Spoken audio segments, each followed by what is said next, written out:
"And this," my grandson's wife said into the microphone, smiling at the room full of balloons and buttercream frosting, "is Margaret, the shrew who ruined the family." For a second, I thought I had misheard her.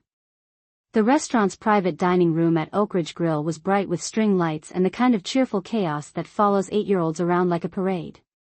Blue and silver streamers hung from the ceiling. A banner that read "Happy Birthday, Liam" stretched across the brick wall. My great-grandson stood on a chair near the cake, his sneakers squeaking against the wood as he tried to peek at the presents stacked by the gift table. People laughed at something Emily had said just before that. Then her words settled into the air like dust. The laughter thinned. No one quite knew where to look.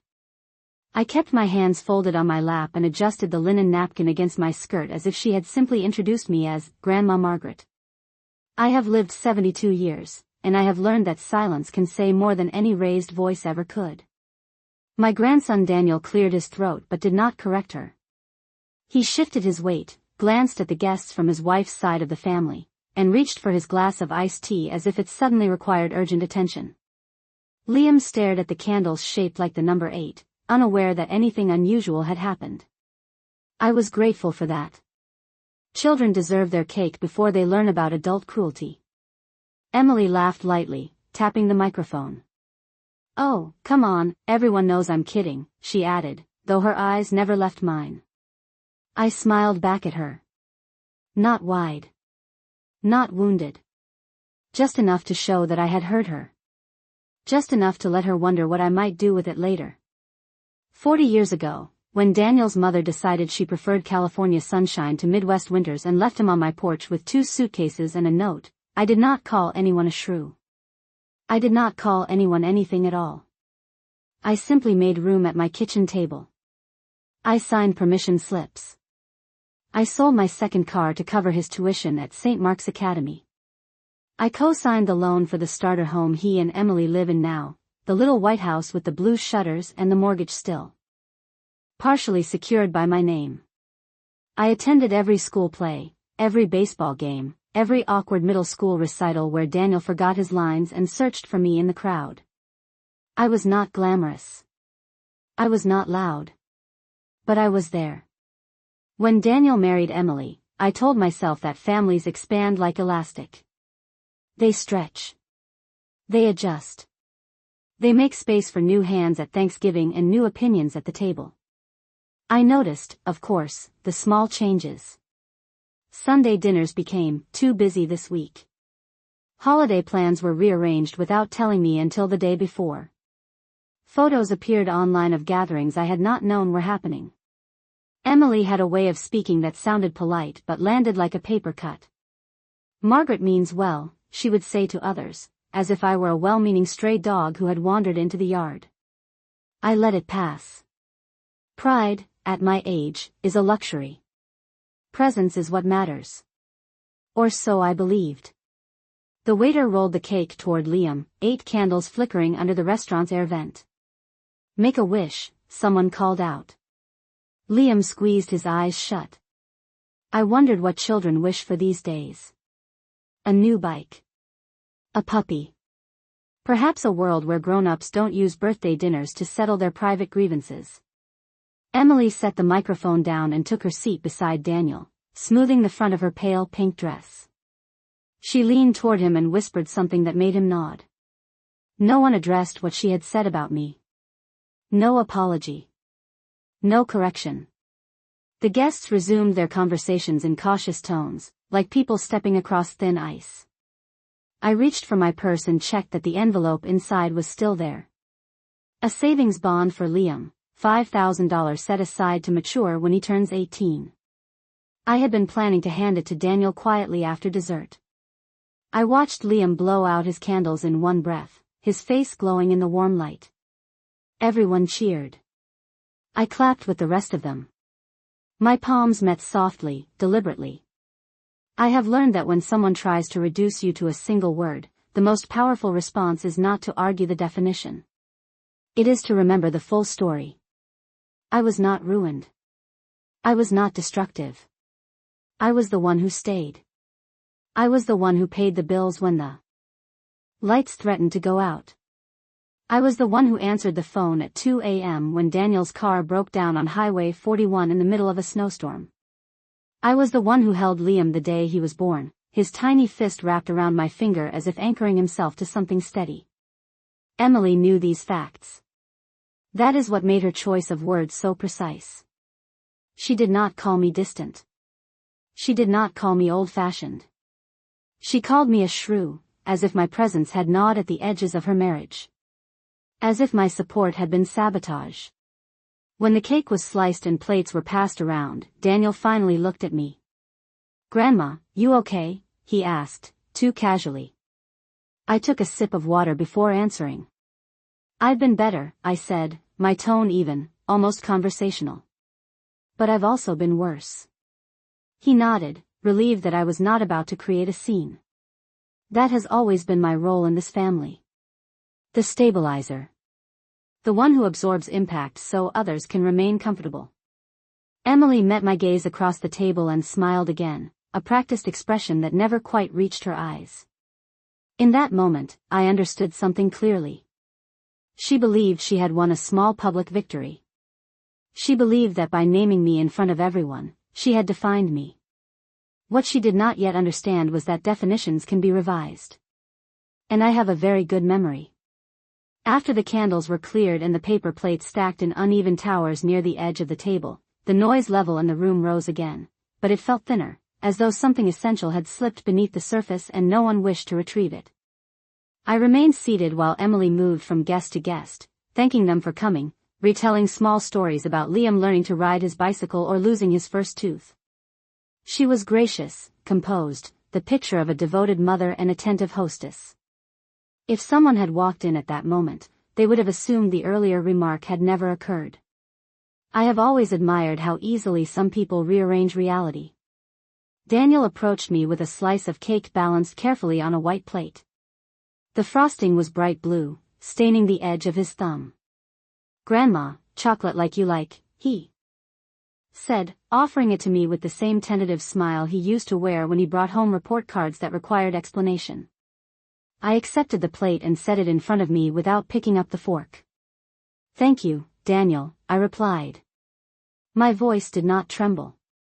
I noticed that his eyes flicked toward Emily, who was now laughing near the gift table with her sister. He lowered his voice. "She was just joking. You know how she is." I studied his face, the faint lines near his eyes that had not been there when I first began packing his lunches in brown paper bags. "I do know how she is," I said gently. "That is what concerns me." He shifted his weight again, uncomfortable with the direction of the conversation. Daniel has never enjoyed tension. As a boy, he would close his bedroom door when arguments began, as if wood and hinges could muffle truth. "Let us not make tonight complicated," he murmured. "It is Liam's birthday." I looked toward the far end of the room where Liam was tearing into a box shaped like a rocket ship. His laughter rang clear and bright.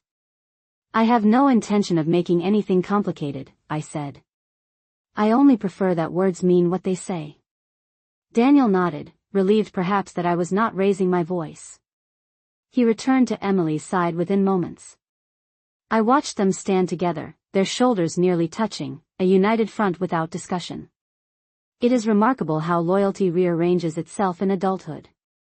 When dessert concluded, guests began gathering coats and purses. Several offered me sympathetic glances as they passed. Mrs. Henderson from down the street squeezed my hand briefly and whispered, "You deserve better." I smiled at her in thanks but did not elaborate. I have found that public scenes rarely benefit from private explanations. Emily eventually approached me with a brightness that felt rehearsed. "Margaret, I hope you are not still upset," she said, tilting her head slightly as though appealing to reason rather than acknowledging harm. "Everyone knows it was playful." I folded my napkin neatly beside the untouched cake. "Playful is when everyone laughs," I answered calmly. "When only one person laughs, it becomes something else." Her smile tightened, but she maintained it. "You have always been sensitive about your role," she said. "Sometimes it feels like you want to control everything." I considered that. Control is an interesting accusation to level at a woman who signed away her retirement savings to secure someone else's mortgage. I do not control anything, I replied. I simply remember. She did not ask what I remembered. Perhaps she sensed that the list would be longer than she preferred. Liam ran over then, holding up a new baseball glove. Great-grandma, look, he said proudly. I stood and admired it, running my fingers along the leather stitching. It fits you perfectly, I told him. You are going to catch every fly ball this summer. He beamed and hurried back to his friends. Emily watched that exchange with an expression that hovered between caution and calculation. I retrieved my purse from the back of my chair and felt the envelope again beneath my fingertips. I had intended to give it to Daniel discreetly, but intentions sometimes require revision. I walked toward Daniel and handed him the envelope anyway. For Liam, I said simply. He looked surprised. Grandma, you did not have to. I know, I answered. I wanted to. Emily glanced at the envelope, curiosity flashing in her eyes before she masked it. Money has a way of softening offense, at least temporarily. You are generous as always, she said, her tone smoothing over any previous roughness. I met her gaze steadily. Generosity and disrespect do not belong in the same room for long, I replied. She blinked, uncertain whether I had meant it as a warning or a statement of fact. The evening wound down after that. Chairs scraped against the floor. Balloons sagged slightly as the air conditioning hummed overhead. I hugged Liam tightly before leaving, breathing in the faint scent of sugar and shampoo. I am proud of you, I whispered. He nodded, already distracted by the next game. Daniel walked me to the parking lot. The March air was cool against my cheeks, and the streetlights cast long shadows across the asphalt. I will talk to her, he said quietly, though his voice carried more obligation than conviction. I paused beside my car and looked at him fully. Do not talk to her for me, I said. Talk to her for yourself. He frowned, unsure what that meant. I unlocked the car and settled into the driver's seat, the leather cool beneath my hands. As I pulled away from Oak Ridge Grill, I did not feel humiliated. I felt clarified. Words reveal more about the speaker than the subject. And Emily had revealed something important tonight. The only question left was what I intended to do with it. The drive home that night felt longer than the 12 miles printed on the highway sign. Streetlights blurred past my windshield in steady intervals, and I kept both hands on the steering wheel, not because I was shaken, but because I was thinking. There is a difference. When I reached my house, the small brick ranch I have lived in for 37 years, I sat in the driveway for a moment before turning off the engine. The porch light cast a warm circle over the front steps, steady and predictable. Inside, everything was exactly where I had left it. The grandfather clock in the hallway ticked with patient authority. The framed photographs along the wall remained in their usual order. Daniel at age 6 holding a fishing rod twice his size, Daniel at high school graduation in a borrowed suit, Daniel on his wedding day beside Emily, both of them smiling in the late afternoon sun. I hung my coat carefully and walked into the kitchen.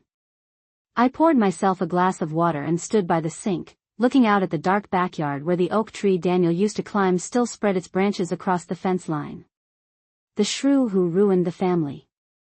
I repeated the words softly, not to relive them, but to examine them. Words are tools. They are rarely accidental. Emily had chosen that one with purpose. The next morning, I woke before sunrise, as I always do. Habit has a way of steadying the mind. I brewed coffee, measured 2 tablespoons exactly, and sat at the small round table near the window. The envelope receipt from the savings bond lay on the counter beside me. I had given it to Daniel anyway.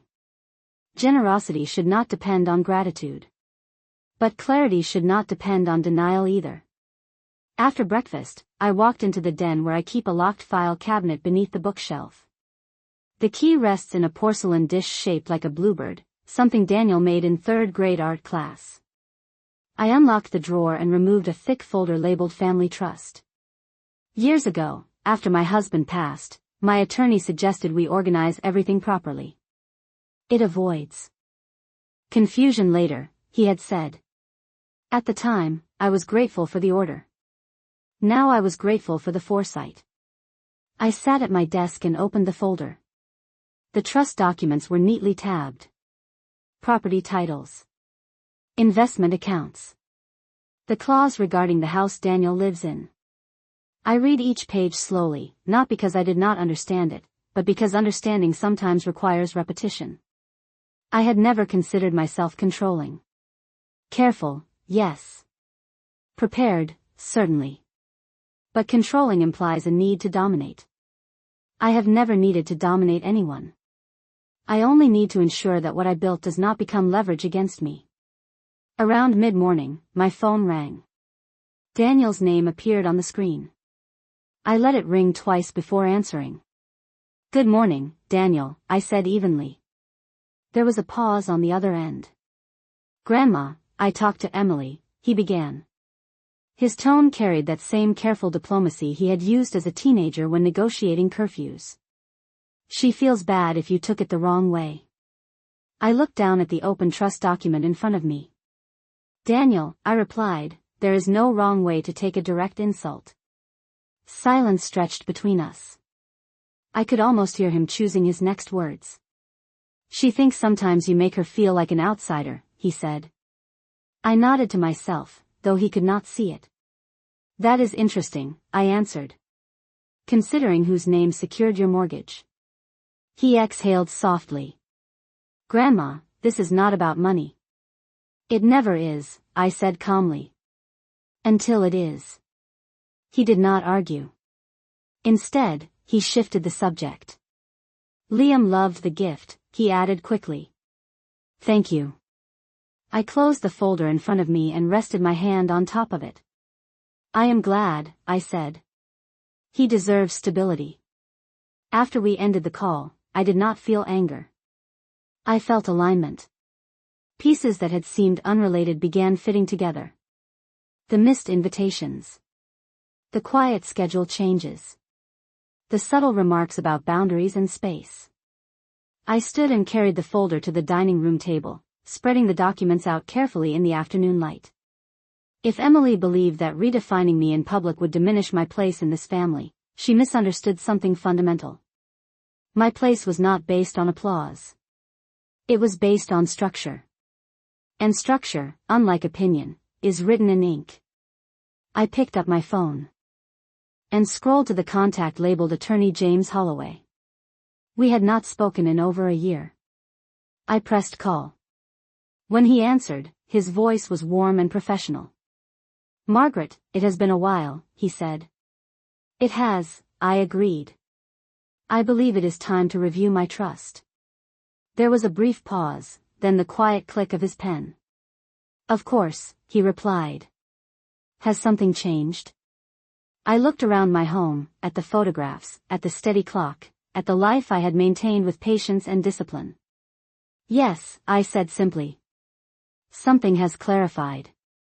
2 days later, I sat across from James Holloway in his corner office overlooking Main Street, the late morning sun reflecting off the courthouse windows across the square.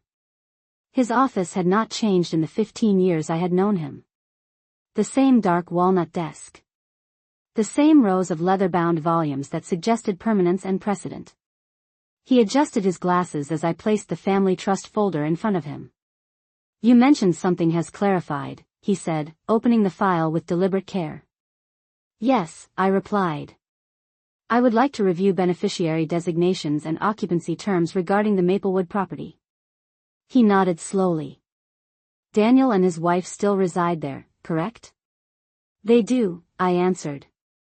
"Under the current structure, the property remains in the trust, with them occupying it under favorable terms." James skimmed the relevant pages, then looked up. "Are you concerned about financial risk?" he asked. I considered the question. "Not risk," I said. "Respect." He did not smile, but there was a flicker of understanding in his eyes. "Go on," he encouraged. I folded my hands on the desk. "If a beneficiary publicly undermines the grantor in a way that damages reputation or stability within the family structure, what discretion do I retain to amend their standing? He leaned back in his chair, interlacing his fingers. Margaret, you retain significant discretion. The trust was drafted with flexibility. You may revise distribution percentages, alter occupancy privileges, and insert conduct clauses if you wish. The word conduct lingered in the room. Conduct clause, I repeated. Define it plainly. It allows you to condition certain benefits on behavior, he explained. Nothing unreasonable, of course. But you may specify that defamation or hostile actions toward the grantor could trigger review or suspension of privileges. I nodded once. I did not need to recount the birthday dinner. I did not need to repeat the words she used. It existed clearly enough without rehearsal. Draft it, I said calmly. Add a clause requiring civil conduct and good faith within family representation. If violated, occupancy rights become subject to immediate reassessment. James made a note. And distribution, he asked. I thought of Liam blowing out his candles. Of Daniel's careful diplomacy. Of Emily's practiced smile. Direct future discretionary distributions to Liam in trust until age 25, I said. Remove automatic spousal consideration. James glanced up again, measuring my tone. Are you certain? Certainty is the only reason I am here, I replied. He began typing, the soft rhythm of keys filling the office. I watched the courthouse clock through the window, its hands moving without hesitation. When the preliminary draft was complete, he turned the screen toward me. I read each sentence slowly, not searching for emotion, only accuracy. The language was clean. Structured. Firm without being vindictive. Add one more provision, I said after a moment. If the Maplewood property is refinanced, sold, or encumbered in any way, my written consent is required. James nodded and inserted the clause. This will protect your position, he said. It will protect the structure, I corrected gently. By early afternoon, I signed the amendment. The pen felt steady in my hand. No tremor. No hesitation. As I left the office, the air outside carried the faint scent of spring thaw, that subtle shift between seasons when the ground softens and the first green tips begin to push through soil. I drove past the elementary school where Daniel once waited for me by the flagpole every afternoon. I remembered the day he scraped his knee on the playground and tried not to cry because other boys were watching. He had always been more concerned with appearances than with pain. That trait had followed him into adulthood.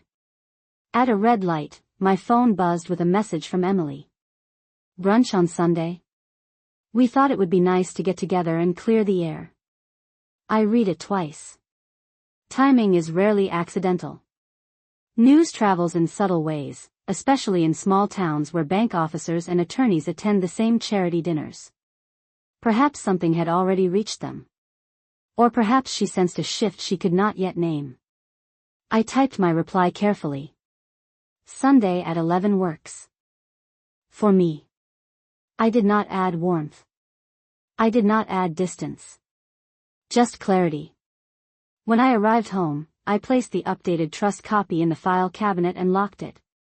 The house felt the same as it had the night of the birthday dinner. Steady.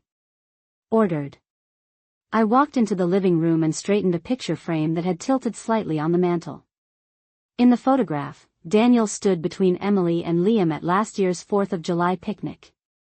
Fireworks bloomed behind them in bright red and white arcs. Families look cohesive in photographs. Still images do not capture tone or intention. They capture posture. I set the frame down and stepped back. Respect, I said quietly to the empty room. Is not requested. It is demonstrated. Sunday would not be a confrontation. It would be a conversation. And conversations, when structured properly, reveal more than arguments ever could. Sunday arrived with a pale blue sky and a light breeze that carried the scent of freshly cut grass through the Maplewood neighborhood. I parked along the curb in front of Daniel and Emily's house at 10:55, 5 minutes early as I have always preferred. The white siding looked recently power washed, and the blue shutters I had once helped choose were neatly framed by new flower boxes. Appearances matter here. They always have. I stepped out of my car with measured calm and walked up the front path. Emily opened the door before I could knock, her smile wide and deliberate. "Margaret, I am so glad you came," she said brightly, stepping aside to let me in. Her tone carried the practiced warmth of someone hosting a charity luncheon rather than addressing a fracture. Daniel stood in the living room near the fireplace, hands in his pockets. "Grandma," he said, offering a quick hug that felt careful rather than affectionate. The house smelled faintly of cinnamon and coffee. The dining table had been set with white plates and folded cloth napkins, an effort that did not go unnoticed. Liam ran past us with a toy airplane, barely slowing long enough to say hello before disappearing down the hallway. I took a seat at the table, smoothing my skirt as I did. Emily poured coffee for everyone and sat opposite me, her posture upright, shoulders squared as if preparing for a presentation. "I think we should clear the air," she began, glancing at Daniel for support. He nodded. "That night at the restaurant, I was trying to lighten the mood. I did not mean anything by it." I folded my hands on the table and met her eyes directly.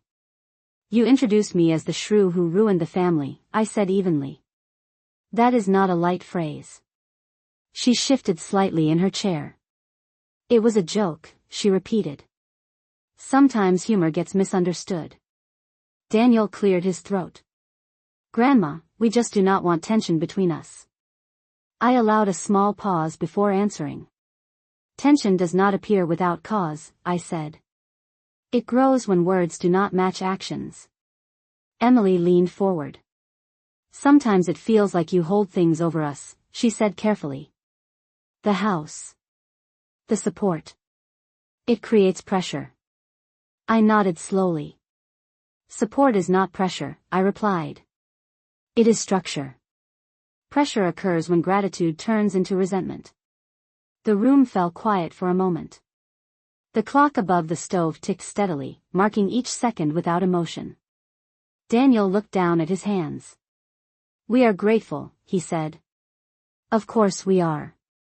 I studied him, the boy I once helped with algebra homework now avoiding eye contact like a teenager again. "Gratitude is not a word," I said softly. "It is behavior." Emily inhaled as though preparing to respond sharply, then adjusted her tone. "If you feel disrespected, that was not my intention," she said. "But I also need space in my own family." I tilted my head slightly. "Space does not require humiliation," I answered. "You could have asked for boundaries without redefining me in public." She pressed her lips together, the polished composure beginning to thin. "Sometimes you insert yourself into decisions," she said. "We are adults." "And I have treated you as adults," I replied calmly. "Adults who signed legal documents with my name attached." Daniel's head lifted at that. "What does that mean?" he asked cautiously. I reached into my handbag and withdrew a single sheet of paper, placing it on the table between us. It was not the full trust amendment, only a summary prepared by James for clarity. "It means I have reviewed the structure of the Maplewood property," I said. Emily's eyes moved quickly across the page. Her smile disappeared. "You changed it?" she asked. "I clarified it," I corrected. Daniel leaned closer, reading in silence. The clause regarding conduct and occupancy was outlined in precise language. Emily looked up, her expression no longer rehearsed. "You would actually threaten our home over one comment?" she asked, incredulity rising in her voice. I remained still. "It is not one comment," I said. "It is a pattern." The comment was simply public. Daniel exhaled slowly. "Grandma, that feels extreme." "Extreme is using family celebrations to assign blame," I replied. "Structure is not extreme. It is preventative." Emily's hands tightened around her coffee cup. "So what now?" she asked. I met her gaze without raising my voice. "Now," I said evenly, "we decide what kind of family we are going to be. One built on mutual respect." or one dependent on legal reminders. The words settled between us like a line drawn quietly across the table. Liam's laughter echoed faintly from the hallway, light and unaware. I looked toward the sound and then back at them. I will not be introduced as the villain in a story I financed, I said. The sentence was not loud. It did not need to be. The silence that followed carried more weight than any raised voice ever could. Daniel read the summary twice before placing it carefully back on the table as though it might burn him if handled too quickly. Emily did not return it at all. She kept her eyes on the page, scanning the language again, her jaw set in a line that suggested calculation rather than confusion. This feels like punishment, she said finally, her voice controlled but edged with something sharper beneath it. I shook my head once. Punishment follows wrongdoing, I replied evenly. Protection follows clarity. Daniel ran a hand through his hair, the gesture so familiar it briefly carried me back 25 years to a kitchen table scattered with math worksheets. Grandma, we are not trying to hurt you, he said. We just want to build our own household without feeling monitored. I folded my hands and rested them in front of me. You are not monitored, I answered. You are supported. There is a difference. Emily exhaled, pushing her chair back slightly as if to create physical distance from the paper between us. It does not feel like support when there are conditions, she said. I held her gaze. There have always been conditions, I replied calmly. They were simply unspoken before. The room quieted again. The hum of the refrigerator in the kitchen suddenly noticeable. Daniel leaned back in his chair. What exactly are you expecting from us? He asked. The question was direct, and for that I was grateful. Consistency, I said. Civility. If I am spoken about publicly, it should reflect truth, not resentment.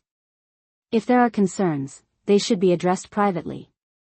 And if my name remains attached to your home, it should not be used as a symbol of interference.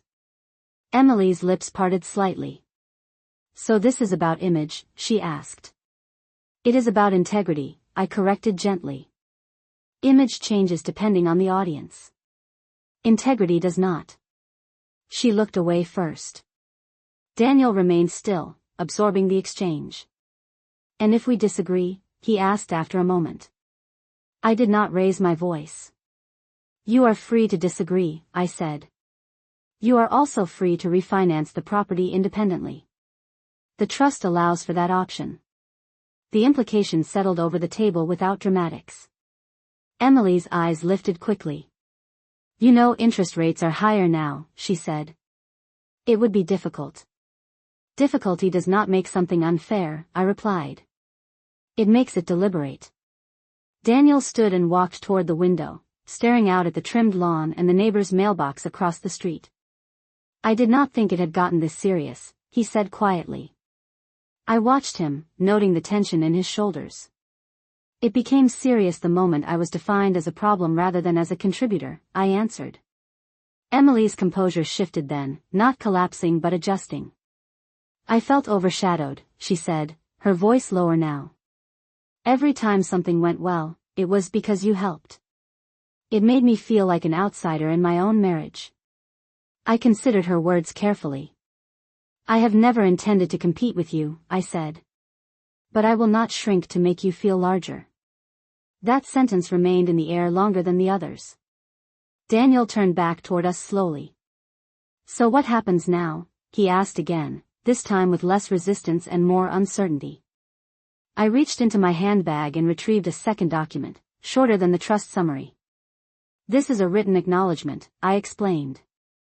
It states that public statements about me or my role within the family will remain respectful. It does not require affection. Only accuracy. Emily stared at the page. You want us to sign something? She asked. If you wish to maintain current occupancy terms without further review, I replied, yes. Daniel crossed the room and stood beside her, reading over her shoulder. This feels formal, he said. Family should not need paperwork. Family should not need humiliation either, I answered calmly. Neither of them spoke for several seconds. From the hallway, Liam's voice drifted in as he narrated an imaginary flight path for his toy airplane. The sound was light, untouched by adult negotiations. Emily set her coffee cup down carefully. "I did not realize how much that word affected you," she said, her tone softer now. I studied her face, searching not for remorse but for sincerity. "Words reveal position," I said. "Yours was clear." Daniel looked from her to me. "If we sign this, does it end here?" he asked. I nodded once. "It begins here," I replied. "Respect is not retroactive. It is ongoing." Emily hesitated only briefly before picking up the pen lying near the placemats. She signed first, her handwriting neat and deliberate. Daniel followed, his signature larger, slightly slanted as it always has been. I took the paper back and placed it inside my handbag without ceremony. "Thank you," I said simply. The tension in the room did not disappear entirely, but it shifted. It felt less like conflict and more like recalibration. I stood, smoothing my skirt again. "Liam has a baseball game next Saturday, does he not?" I asked. Daniel blinked, momentarily surprised by the change in subject. "Yes," he answered. 10 o'clock at Riverside Field. I nodded. "I will be there." Emily watched me carefully, perhaps searching for signs of triumph or resentment. She found neither. As I stepped toward the door, Daniel walked me out once more. "Grandma," he said quietly on the porch, "I never meant for you to feel pushed out." I looked at him with the same steadiness I had carried since the restaurant. "Then do not push," I replied. I walked to my car without looking back, aware that structure had been restored, not through anger, but through definition. And definitions, once written, have a way of shaping behavior. The following Saturday morning arrived cool and bright, the kind of early spring day when the air still carries a hint of winter but the sun insists on staying longer. Riverside Field was already busy when I pulled into the gravel parking lot at 9:45. Folding chairs lined the chain-link fence. Parents stood in clusters with travel mugs and sunglasses perched on their heads. I unfolded my own chair along the third baseline, placing it carefully on a patch of even ground. Liam spotted me before the warm-up drills began. He lifted his glove in greeting, his smile quick and unfiltered. I raised my hand in return. There is something honest about children on a baseball field. They measure worth in catches and swings, not in reputation. Daniel arrived a few minutes later, carrying a small cooler. He nodded at me, an acknowledgement that felt steadier than our last exchange. Emily followed, sunglasses shielding her eyes, posture composed. She gave me a polite smile and took a seat 2 chairs down from mine. The distance was deliberate but not hostile. It was measured. As the game began, I focused on the rhythm of it. The crack of the bat. The thud of the ball landing in a glove. The murmur of encouragement from the stands. When Liam stepped up to bat, I leaned forward slightly, my hands resting on my knees. He adjusted his helmet, glanced once toward the fence, and found me. I did not wave this time. I simply held his gaze and nodded. He swung hard on the second pitch and sent the ball rolling cleanly past shortstop. The stands erupted in applause. Daniel clapped loudly. Emily stood and cheered. I remained seated but allowed myself a small smile. After the inning, Daniel walked over and handed me a bottle of water from the cooler. "You came," he said, as if it were something uncertain. "I said I would," I replied. He hesitated, then added, "We signed the acknowledgement because we do not want division." I looked out at the field where Liam was adjusting his cap. "Division begins quietly," I said. "Repair must be intentional." Daniel nodded, absorbing the statement without resistance this time. Emily approached then, removing her sunglasses. "I have been thinking," she said, her tone less rehearsed than before. "I do not want Liam growing up hearing tension in his own home." I met her eyes evenly. "Then do not create it," I answered. She held my gaze a moment longer than usual. "I will not use words like that again," she said. It was not dramatic. It was not emotional. It was direct. I inclined my head slightly. That is all I require.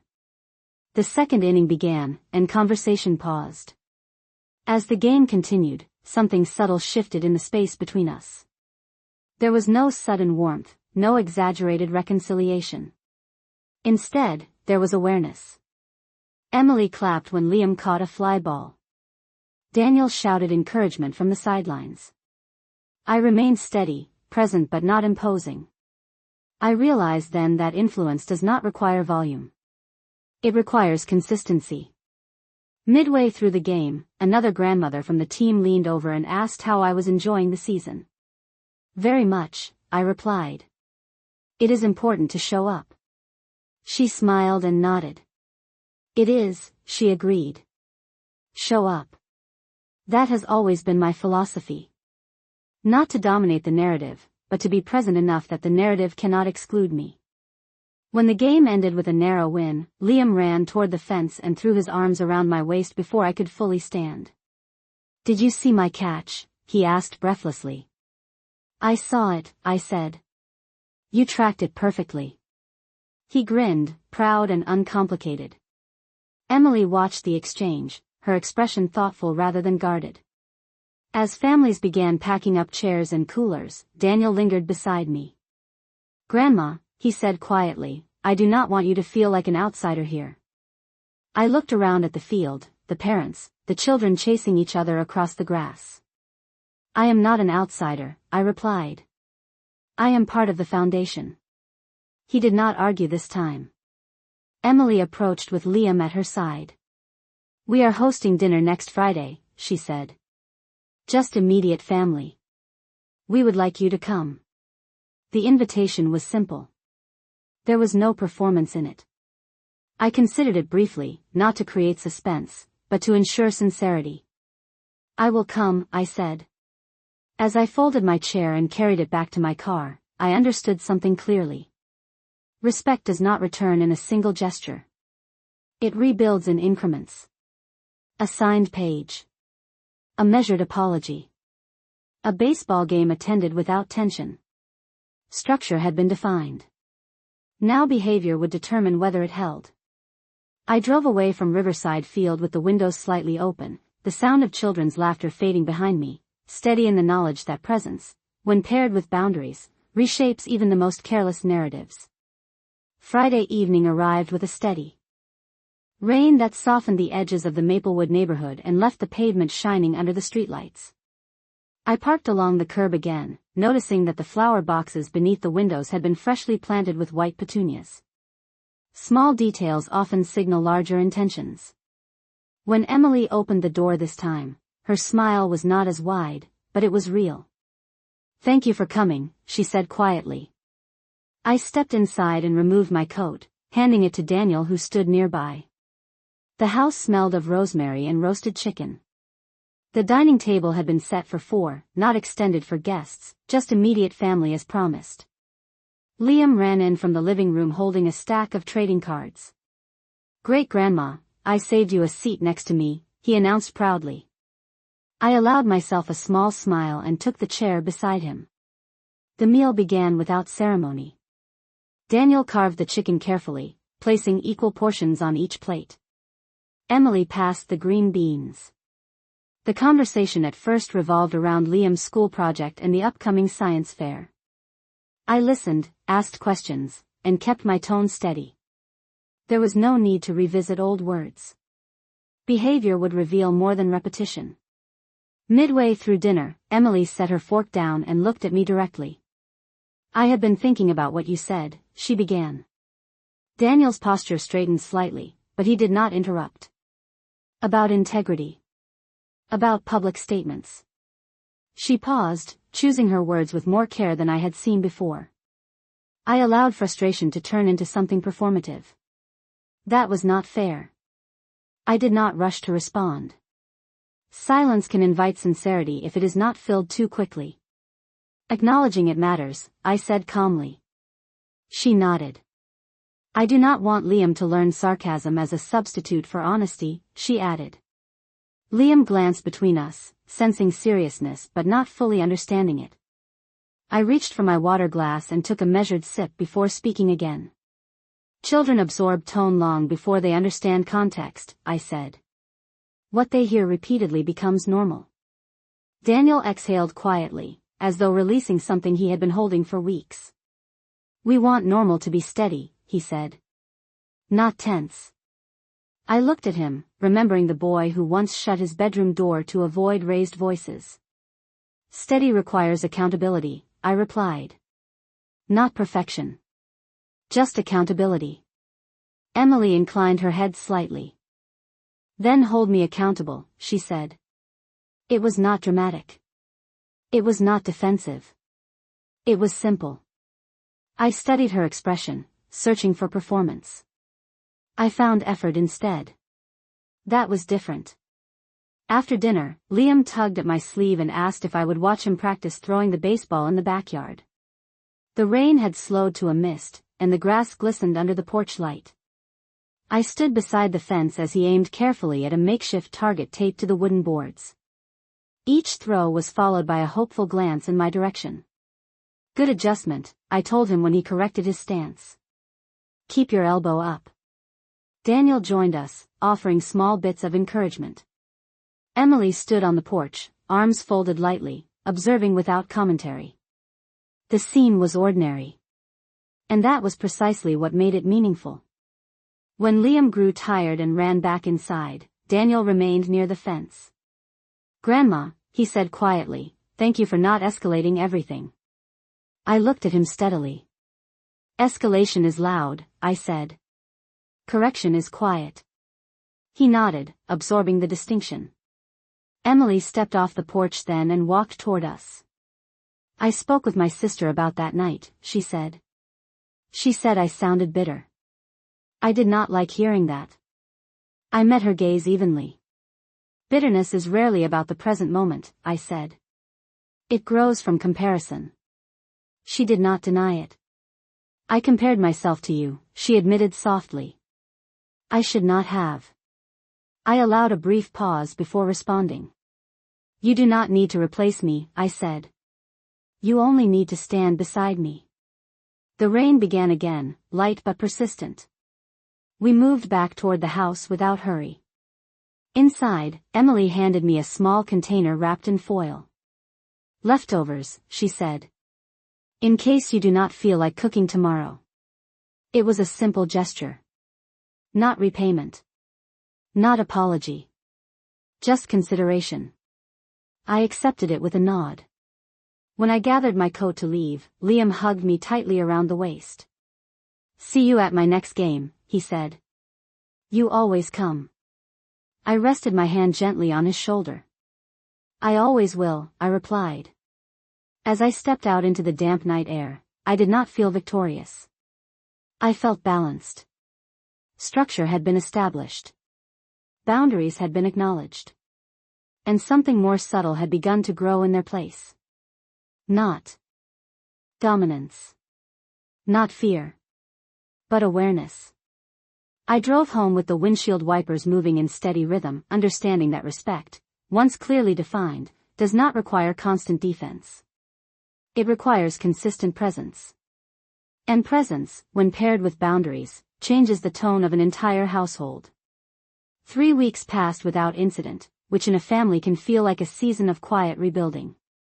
I attended Liam's next baseball game and the one after that. Emily sent a brief message the morning of each event with the time and field number, no embellishment, no delay. Daniel began calling on Wednesday evenings, not to negotiate, not to smooth over, but simply to check in. The tone in his voice shifted from cautious to conversational. Structure, once established, had begun to normalize behavior. One Sunday afternoon, I invited them to my home for dinner. It was the first time since the birthday incident that they would cross my threshold together. I prepared roast beef with carrots and potatoes, the way Daniel used to request on cold evenings when he was in high school. I set the table with my usual white china, not to impress, but because continuity matters. When they arrived, Emily carried a small bouquet of yellow tulips. For the table, she said. I accepted them with a nod and placed them in a clear vase at the center. The gesture was simple, but deliberate. Liam ran ahead to the den to look at the old photographs on the bookshelf. "Is that Dad?" he asked, pointing to a picture of Daniel at age 10 holding a fishing pole. "That is," I replied. He caught nothing that day but insisted he had. Daniel laughed softly. "I was patient," he corrected. "You were hopeful," I replied. Hope and patience are not the same thing, but they often stand beside each other. During dinner, conversation flowed more easily than before. Emily asked about the oak tree in the backyard and whether it had always leaned slightly to the east. "Since the storm in 1998, I said. "It bent but did not break." She nodded thoughtfully. I noticed she was listening differently now, not as someone waiting to respond, but as someone absorbing context. After the plates were cleared, I brought out a small wooden box from the hallway cabinet. I set it on the table without announcement. Daniel looked at it with recognition. "You still have that," he said quietly. I opened the lid to reveal a collection of old letters and documents, including the original co-sign agreement for the Maplewood house. I did not push it toward them. I simply let it rest open. "I kept every paper," I said evenly. "Not to hold over anyone, but to remember the sequence of effort." Emily glanced at the documents, then at me. "You have always been consistent," she said. It was not flattery. It was observation. "Consistency is easier than repair," I replied. Daniel leaned forward slightly. "I did not understand how much you felt erased that night," he admitted. "I thought it would pass." I met his eyes calmly. "It did pass," I said. "But not without leaving a record." Emily's posture softened. "I do not want to compete with your history," she said. "I want to contribute to it." That sentence carried more weight than any apology could have. I closed the wooden box gently. "Contribution does not require comparison," I said. "It requires respect for what came before." Liam returned to the table then, holding one of the old photographs. "Can I keep this copy?" he asked. It was a duplicate print of Daniel as a child. I smiled. "You may," I said. Daniel watched the exchange quietly. "You always kept things steady," he said to me. "Even when I did not notice." I considered that. "Steady is not loud," I answered. "It is persistent." As evening settled outside and the sky shifted to a deep shade of blue, I walked them to the door. Emily paused before stepping onto the porch. "I will not forget what happened," she said. "Not because of fear. Because of understanding." I inclined my head slightly. "Understanding lasts longer than fear," I replied. Daniel hugged me more firmly than before. It was not tentative. It was familiar. Liam waved from the walkway, the old photograph tucked under his arm like a small inheritance of memory. After they drove away, I returned to the dining room and looked at the tulips in the vase. Their color brightened the table, subtle but present. I did not feel triumphant. I felt resolved. I had not ruined a family. I had defined its boundaries. And in doing so, I had ensured that respect was no longer assumed, but practiced. The house remained quiet as it always had been, the clock ticking steadily in the hallway. Structure had held. And within it, something steadier than resentment had begun to grow.